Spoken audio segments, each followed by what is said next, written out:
Okay, in section 7.8, we're going to talk about phase shifts, which are essentially our horizontal shifts.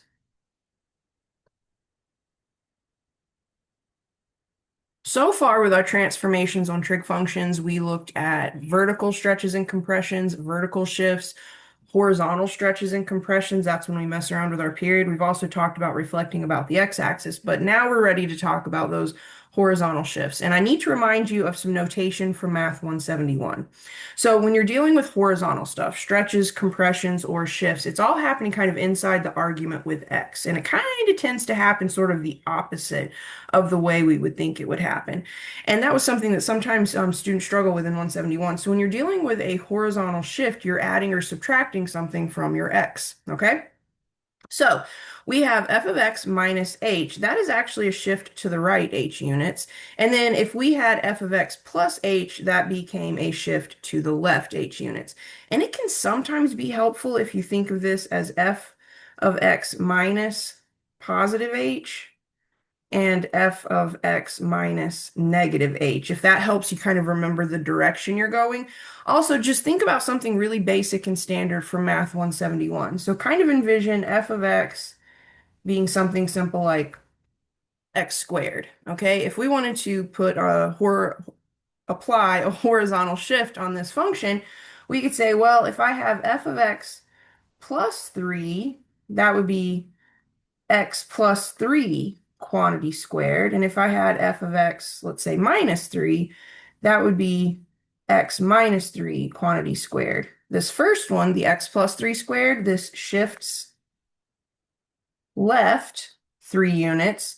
And this one down here, the x minus 3 squared, this one shifts right 3 units. Okay, so make sure you understand the direction you're shifting, okay, because that's going to be part of what we talk about with these phase shifts. Now, we had this sinusoidal function of the form. Well, we were dealing with sine and cosine functions looking like y equals a times sine of omega x plus beta, or we had y equals a times cosine of omega x plus beta, and the a, the omega, and the beta, they all meant something, okay? So A, if you take the absolute value of it, that's the amplitude of your graph. And if you kind of think of the center line of our graph, let's look at sine. So pretend that's what sine looks like. Of course, it goes forever in both directions, and that's not the most beautiful version of sine you've ever seen, but it'll do. The amplitude is basically the height of the wave from that center line. Okay, so how big is our wave? That's our amplitude. Okay, we also talk about the period of our graph, and that's essentially a horizontal stretch or compression. So what you have to do is you have to take the original period of whatever function you're dealing with. So sine and cosine, the original period is 2 pi, and then we would divide it by whatever omega was. And that becomes the new compression or stretch, the new period of our function, okay? Beta represented a vertical shift, and the vertical shift works exactly as you would imagine. If it's plus beta, you shift your entire graph up beta units. If it's minus beta, you shift your entire graph down beta units. And then lastly, if A is, excuse me, if A is negative, that's going to indicate some kind of reflection about the x-axis, okay? So that's kind of what we know so far.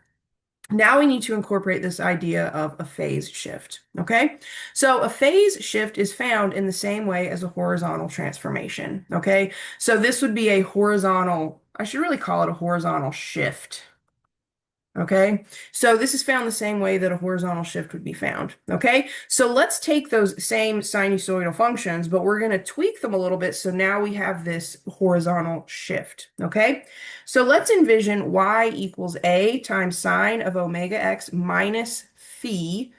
So this critter is phi, and it is pronounced phi like that, okay? So we have y equals a times sine of omega x minus phi, or we have y equals a times cosine of omega x minus phi. You could also have a plus beta at the end of either of these, which would indicate a vertical shift, okay? Now, we do have a couple of conditions that we need to make very well known here. When we're looking at a horizontal shift, we need to have something kind of looking like this format. It's going to be really helpful for us. So what we're going to do down here, if I can scroll, there we go. What we're going to do down here is we're going to start, let me scroll up just a smidgen. We're going to start by factoring out whatever omega is from just the argument. We can't take anything from the argument like outside of the function, but we can factor the argument itself, the argument being this piece right here or this piece right here. So we're going to take that argument and we're going to factor the omega out, okay? And then we're going to make sure that omega is positive. If we end up with a negative omega, we need to take into account the even or odd nature of these functions and deal with that negative there, okay? So if we do have a negative omega, the even odd stuff comes out. We'll talk about that if it shows up. But we need to make sure we factor the argument, okay? And when we do that, we're going to get the form that we need to understand the phase shift. Okay, so we're going to get something like y equals a times sine of omega times x minus omega divided by, or x minus phi divided by omega. Please understand it's phi divided by omega. Or we could get y equals a times cosine of omega times x minus phi divided by omega. So essentially, when we divide out or when we factor out this omega from the argument, we're taking both terms of the argument and we're dividing them by omega. You can see that division of omega on phi right here. Okay, now that becomes our phase shift. Okay, we need to factor the argument to get our phase shift. So the phase shift is given by phi divided by omega. Okay, but we need to be really careful. If we end up with an argument like x plus phi over omega, the phase shift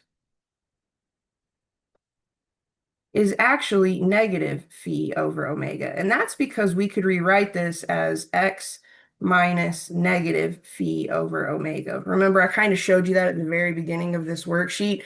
We're sort of taking into account this idea right here. Okay, so if you have x plus phi divided by omega, just know that your phase shift is actually negative and you're going to be shifting to the left. Okay, so here we shift left. Okay, now if we end up with something like x minus phi divided by omega, okay, well in this case, the phase shift is positive omega divided by phi, and we shift right. So you do have to be kind of careful with whatever your phase shift is. You need to make sure you get the right sign so that you shift your graph accordingly. Okay, so finally, we have the steps for graphing sinusoidal functions. So we're going to be graphing sine and cosine. Okay, we have the official format of those graphs. We have y equals a times sine of omega x minus phi plus beta. That would just be a vertical shift. Or we could have y equals cosine of omega x minus phi plus beta. What we need to do first is determine the amplitude, the period, and the phase shift, and then kind of make note whether or not you have a reflection about the x-axis, and that occurs when a is less than 0. All right, we need to just determine where a cycle begins and a cycle ends. So what we're going to do is we're going to focus on just one cycle of the graph and the 5 main points of that graph, given some amplitude, some new period, and a phase shift. Okay, and then once we get that one cycle drawn out, we can add the rest of the graph to the left and to the right. Now, when it comes to where does a cycle begin and end, this is really important. Whatever your phase shift is for sine and cosine, that's where your first cycle is going to begin. And then your cycle is going to end at whatever that phase shift was, plus whatever your period is. And that should make sense because we're looking at one period. We just have to know where the period starts. And then we take and add the period to that beginning point, and that's the end of our period. Then we want to determine the 5 key points. Remember, I call them ends, center, and quarters. That's just your max, your min, your maxes and mins, depending on if you have more than one, and then your x-intercepts. We plot those key points, and then in the event that we have a vertical shift, we can do it at the last. Now, I will say some people take care of their vertical shift kind of right at the start. They sort of draw this like imaginary new x-axis based on the vertical shift up or down, and then they treat this imaginary line like the new x-axis, though it isn't. They just treat it like it. So you can kind of play around with when you do your vertical shift, but I would say tread lightly. Okay, so a lot of information in this video. Watch it again if you need to. Really understand the sign of your phase shift and understand how we factor that omega out of the argument, because that's kind of important, okay? And watch those signs, all right? We will look at 3 examples, 1 cosine, 1 sine, and then kind of a tricky one in tangent. Tangent's a little bit different, okay? So new videos with examples coming up.